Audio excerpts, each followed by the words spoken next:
Vijayawada sub jail నుంచి వల్లభనేని వంశీ విడుదలయ్యారు. ఫిబ్రవరి 16న హైదరాబాద్లో arrest అయిన వంశీ మొత్తం 137 రోజులు సబ్ జైల్లో ఉన్నారు. ఆయనపై మొత్తం 11 కేసులున్నాయి. అన్ని కేసుల్లో ఆయనకు బెయిల్ వచ్చింది. అన్ని కేసుల్లో బెయిల్ రావడంతో ఆయన రిలీజ్ అయ్యారు.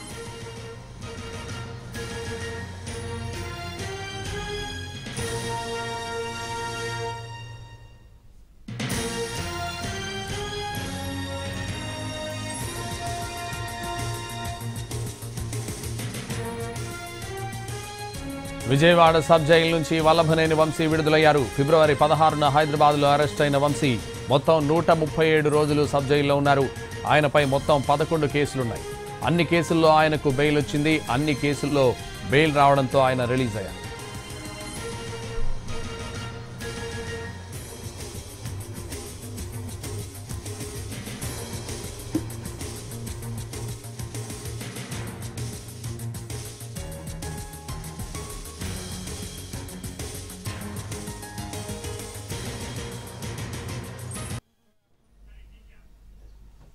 విజయవాడ సబ్ జైలు నుంచి వల్లభనేని వంశీ విడుదలయ్యారు. ఫిబ్రవరి 16న హైదరాబాద్లో అరెస్ట్ అయిన వంశీ మొత్తం 137 రోజులు సబ్ జైల్లో ఉన్నారు. ఆయనపై మొత్తం 11 కేసులున్నాయి. అన్ని కేసుల్లో ఆయనకు బెయిల్ వచ్చింది. ఇదే విషయానికి సంబంధించి మరింత సమాచారం మా ప్రతినిధి శ్రీకాంత్ లైవ్లో అందిస్తారు. శ్రీకాంత్,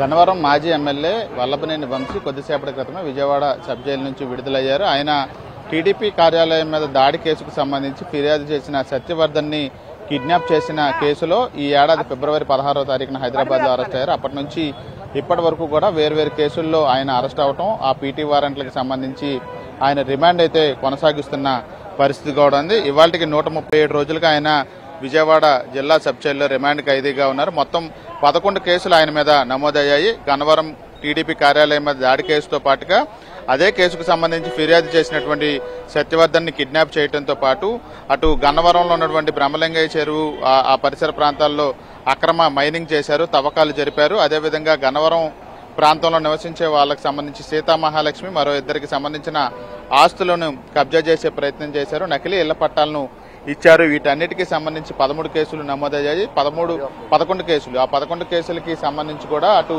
సెషన్స్ కోర్టు కానీ హైకోర్టు కానీ పూర్తి స్థాయిలో ముందస్తు బెయిల్, షరతులతో కూడిన రెగ్యులర్ బెయిల్ కూడా మంజూరు చేశాయి. నకిలీ ఇళ్ల పట్టాల కేసుకు సంబంధించి 11వ కేసు అంటే లాస్ట్ కేసు నిన్న నూజివీడు కోర్టు కూడా బెయిల్ కూడా మంజూరు చేసిన నేపథ్యంలో ఆయన ఇవాళ దానికి సంబంధించిన పత్రాలని జైల్లో అందజేయడంతో న్యాయవాదులు ఇవాళ విడుదల కావడం కూడా జరిగింది. మరోవైపు ప్రభుత్వం కూడా ఆయన్ని మంజూరు చేసినటువంటి మైనింగ్ కేసులో ఆ బెయిల్ ఏదైతే ఉందో దాన్ని రద్దు చేయాలని సుప్రీంకోర్టులో పిటిషన్ దాఖలు చేస్తే ఎటువంటి ఉత్తర్వులు కూడా న్యాయస్థానం ఇవ్వలేదు. ఇక సీతామహాలక్ష్మి అని మరో మహిళ కూడా వంశీకి ఇచ్చిన బెయిల్ రద్దు చేయాలని పిటిషన్ వేశారు. అది కూడా ఈ నెల 16వ తారీఖు వాయిదా పడింది. ఈ నేపథ్యంలో ఆయనకి అన్ని కేసుల్లో బెయిల్ రావడంతో వంశీ కొద్దిసేపటి క్రితమే జైలు నుంచి విడుదలయ్యారు. వైసీపీ నేతలు, మాజీ మంత్రి పేర్ని నానితో పాటు మాజీ ఎమ్మెల్యేలు, ఎమ్మెల్సీలు కూడా ప్రస్తుతం ఆయనకి జైలు నుంచి వచ్చే సమయంలో ఆయన్ని స్వాగతం పలికారు. ఇక్కడ నుంచి నూజివీడి కోర్టుకి ప్రస్తుతం వంశీ బయలుదేరి వెళ్లారు.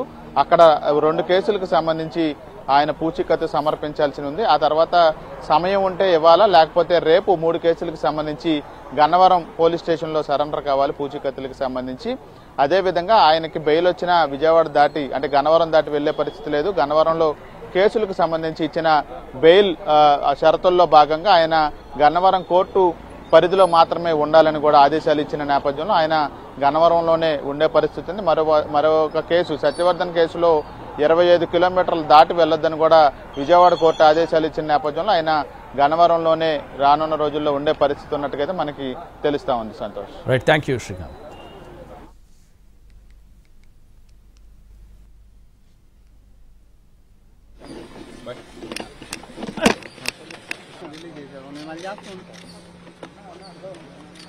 Slow car direct